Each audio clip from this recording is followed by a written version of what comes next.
വീട്ടിൽ കറിവേപ്പുണ്ടോ? അതിൽ ധാരാളം ഇലകളുണ്ടോ? ചില സമയത്ത് നമ്മുടെ വീട്ടിലെ കറിവേപ്പ് വളർച്ചയില്ലാത്ത പോലെ മുരടിച്ചു നിൽക്കുന്നത് കാണുമ്പോൾ സങ്കടം വരാറില്ലേ?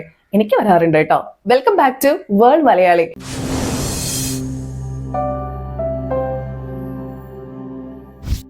നമ്മുടെ വീട്ടിലെ കറിവേപ്പ് നല്ല പോലെ വളരാനായിട്ട് ഒരു ചെറിയ വഴി ഞാൻ പറഞ്ഞു തരാം. വീട്ടിലെ കഞ്ഞിവെള്ളം ഉണ്ടാവില്ലേ? വിനാഗിരി ഉണ്ടാവാൻ സാധ്യത കൂടുതലാണല്ലേ? 1 ലിറ്റർ പുളിച്ച കഞ്ഞിവെള്ളത്തിലേക്ക് 2-3 തുള്ളി വിനാഗിരി ചേർക്കുക. അതിലേക്ക് കുറച്ച് ചാരവും കൂടി ആഡ് ചെയ്ത് നല്ല പോലെ മിശ്രിതമാക്കുക. ഈ ഒരു മിശ്രിതം നമ്മുടെ കറിവേപ്പിന്റെ ഇലകളിലേക്കും അതേപോലെ തന്നെ വേരിലേക്കും നമ്മളൊന്ന് ഒഴിച്ചു കൊടുക്കുക. അതേപോലെ ശ്രദ്ധിക്കേണ്ട മറ്റൊരു കാര്യം, ഉണങ്ങിയ ഇലകൾ അല്ലെങ്കിൽ കരിയിലകളൊക്കെ ഉപയോഗിച്ചിട്ട് നമ്മുടെ കറിവേപ്പിന്റെ ആ ഒരു വേരിന്റെ ഭാഗം കവർ ചെയ്തിടണം കേട്ടോ. അപ്പൊ എങ്ങനെയാ ഈ കറിവേപ്പ് വളരാനുള്ള വഴിയൊക്കെ കേട്ട സ്ഥിതിക്ക് നമ്മുടെ കറിവേപ്പിൽ ഒരു പരീക്ഷണം നടത്തുകയല്ലേ? കൂടുതൽ അപ്ഡേറ്റ്സിനായി വേൾഡ് മലയാളി ചാനൽ ലൈക്ക് ചെയ്യൂ, ഷെയർ ചെയ്യൂ, സബ്സ്ക്രൈബ് ചെയ്യൂ. Thank you so much.